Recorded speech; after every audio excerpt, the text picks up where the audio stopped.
Namun kami tim kuasa hukum percaya bahwa klien kami adalah kepala keluarga yang bertanggung jawab dalam menjaga dan melindungi marwah serta kehormatan keluarganya. Terkait dengan dugaan tindak pidana kekerasan seksual yang dialami oleh klien kami Ibu PC, kesaksian Ibu PC telah sepenuhnya disampaikan secara konsisten dan dicatat dalam BAP oleh penyidik, dan kami harap tetap diperiksa dan diproses sesuai ketentuan hukum yang berlaku. Tapi tentunya harus ada sedikit kejadian yang dialami, yang dia lihat oleh pihak Ricky dan Richard waktu itu setelah dia diminta pulang oleh Ibu PC setelah dia mengurus sekolah anaknya, kan suruh cepat pulang, tapi tidak melalui Ricky, tapi dia melalui Richard. Ibu nelpon pulang kembali, dia lihat di rumah suasana kok nggak ada orang di bawah, dia kan lantai 2. Pas naik tangga, di tangga bertemulah Kuat menyampaikan kelihatan muka tegang dan panik.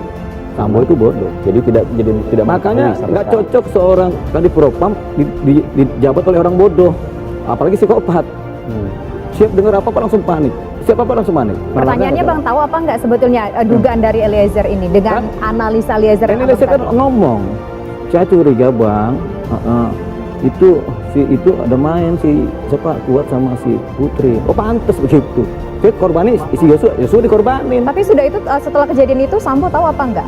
Ya statement dari Eliezer itu. Ya nggak tahu kan, Kuat sama Putri pinter nyimpen rahasia, namanya sama-sama pinter rahasia. Perlawanan Bribka RR sia-sia, adegan tak terduga ternyata dilakukan Ferdi Sambo sebelum habisi Brigadir J. Tentang apa yang melatar belakangi pembunuhan sadis yang dialami Brigadir J lambat laun mulai terungkap. Ada kejadian luar biasa di dua lokasi kejadian, yakni Saguling dan Duren 3, Jakarta Selatan, yang diungkap saksi sekaligus tersangka Bribka Ricky Rizal atau Bribka RR. Bribka RR adalah ajudan paling senior yang menjadi pengawal Ferdi Sambo saat menjadi Kadif Propam Polri. Dia sama sekali tidak menyangka jika jalan karirnya sebagai anggota Polri kandas hanya dalam hitungan jam. Mimpinya hancur berantakan, jaringan relasi di kepolisiannya seketika terputus. Tak hanya lagi mimpi indah yang akan dia bangun dengan balutan serangan polisi, apalagi jika hakim dalam kasus dugaan pembunuhan Brigadir J ini memvonis dirinya dengan hukuman maksimal, yakni hukuman mati. Saat ini adalah kesempatan besar bagi Bribka RR untuk membantu Dewi Keadilan menghakimi perbuatan jahat yang sedang terjadi. Bribka RR mau tidak mau bisa dikatakan anggota Polri yang sial atau kena getahnya dari skenario jahat yang diduga disusun Ferdi Sambo. Atau jika benar Ferdi Sambo melakukan karena emosi sesaat, Bribka RR juga termasuk yang sial. Dia mungkin tidak ingin melekat pada Ferdi Sambo jika akhirnya ada keputusan sang jenderal yang harus mencabut rekan kerjanya di sesama anggota Polri. Semua sudah terjadi. Bribka RR sudah ada dalam lingkaran dugaan perencanaan pembunuhan terhadap Brigadir Nofriansyah Yosua Huta Barat atau Brigadir J 1-24 September. Sejatinya Bribka RR sempat memiliki setitik nurani kemanusiaan saat mendapat perintah sesat dari Ferdi Sambo. Ketika itu di Saguling, terang-terangan Bribka RR menolak perintah menembak Brigadir J. Andai saat itu Bribka RR yang mengeksekusi mati Brigadir J, maka dia mati hati dan nuraninya. Namun Bribka RR memilih menerima perintah lain dari Ferdi Sambo. Bribka RR menjalankan perintah memanggil Algojo untuk mengeksekusi mati Brigadir J, yakni Baradae. Dan semua yang terjadi di Saguling hingga eksekusi mati di Duren 3 benar-benar jadi kesialan bagi Bribka RR. Baradae benar-benar menjalankan perintah dari Ferdi Sambo untuk menembak Brigadir J. Pada sebuah wawancara di acara TV One, pengacara Ricky Rizal atau Bribka RR Erman Umar tegas mengatakan jika saat itu Bribka RR menolak perintah Ferdi Sambo untuk menembak Brigadir J. Diakui Erman, sebelum yang lain Bribka RR adalah orang pertama yang dipanggil atasannya. Saat itu Ferdi Sambo menanyakan apakah Bribka RR mengetahui kejadian di Magelang. Ferdi Sambo mengatakan jika dari laporan Kuat Ma'ruf ada kasus pelecehan yang menimpa Putri Cendrawati, istri Sambo. Bukan itu saja, Putri Cendrawati juga disebut-sebut memberitahu pada Ferdi Sambo jika dirinya dilecehkan Brigadir J. Bribka RR lantas menjawab dirinya tidak tahu jika di Magelang ada pelecehan seksual yang dilakukan Brigadir J pada istri Ferdi Sambo. Kata Erman Umar, Bribka RR mengatakan pada atasannya tidak mengetahui apa-apa yang terjadi antara Putri Cendrawati dan Brigadir J di Magelang.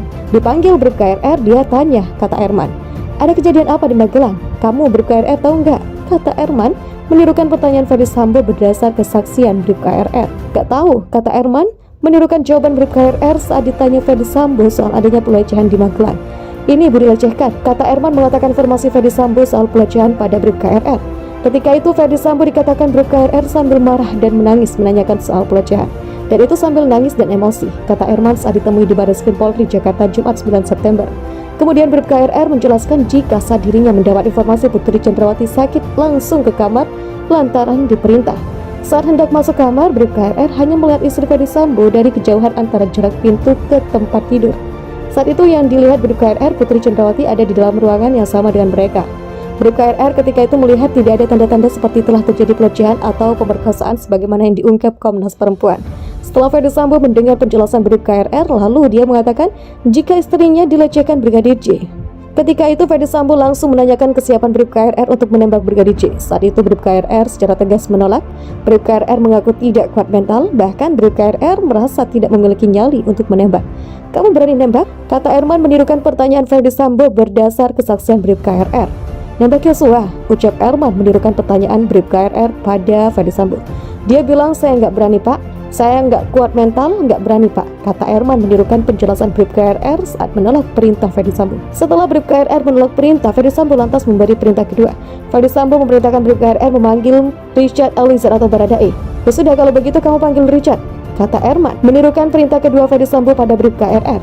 Setelah itu semua berkumpul. Bribka RR rupanya melihat sepintas jika Ferdy Sambo sempat menangis sebelum melakukan pembunuhan kepada Brigadir J. Namun saat ditanya lebih lanjut, Bribka RR mengatakan dia tidak tahu apa yang menyebabkan Ferdy Sambo menangis. Saya melihat Bapak Ferdy Sambo menangis. Gak biasa begitu kan? Katanya. Keunikan Putri Chandrawati satu-satunya orang yang bikin LPSK heran butuh perlindungan, tapi istri dari Ferdy Sambo bernama Putri Chandrawati disebut-sebut menjadi korban tentang dugaan pelecehan seksual yang dilakukan oleh Brigadir J. Entah alasan itu benar atau tidak, namun hal itu menjadi alasan tersangka Ferdy Sambo menghabisi nyawa mantan ajudannya tersebut. Sebuah fakta unik dilontarkan Wakil Ketua Lembaga Perlindungan Saksi dan Korban LPSK Edwin Partogi. Dirinya menyebut kalau Putri Chandrawati merupakan seorang pemohon perlindungan yang unik selama LPSK ada.